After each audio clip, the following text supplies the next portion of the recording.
sebagai paru-paru dunia. Sebutan itu diselamatkan karena di Indonesia terdapat hutan yang sangat luas. Daun-daun di hutan mengeluarkan oksigen berlimpah. Oksigen merupakan unsur penting bagi kehidupan. Oke, nah seperti yang dikatakan di sini. Benar kan yang bilang tadi, oksigen merupakan unsur penting bagi kehidupan. Kita hidup menghirup oksigen. Kalau kita nggak menghirup oksigen gimana? Mati kan? Makanya Allah kasih oksigen itu gratis. Melalui siapa? Melalui pepohonan, melalui tumbuh-tumbuhan yang mengeluarkan oksigen. Lalu dihirup sama semua makhluk. Itu pentingnya oksigen. Lanjut, Kak Rizka, silakan.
iya. Misal, penebangan pohon dilakukan karena apa? Yang merasa diuntungkan. Meja bisa untuk belajar. Kursi bisa untuk duduk. Kalau nggak ada meja dari kayu, gimana belajarnya? Gimana belajarnya? Ya kan? Ya kan? Kalau nggak ada kursi dari kayu, gimana duduknya kita? Ya kan? Benar nggak? Benar apa benar? Benar. Lalu di sini ada dibilang upaya dilakukannya penanaman pohon itu biar pohonnya tumbuh kembali adalah reboisasi, nama lainnya.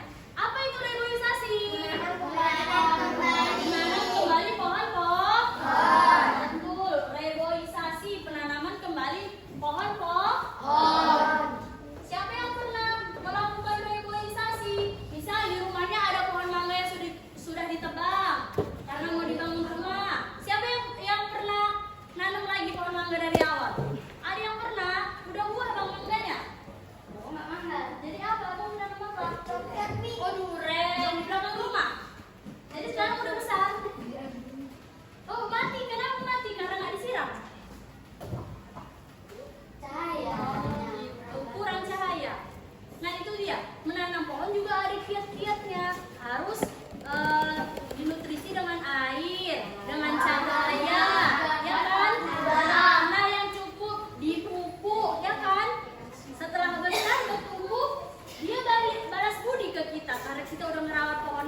bagaimana cara kita melestarikan lingkungan? Jawabannya menanam kok.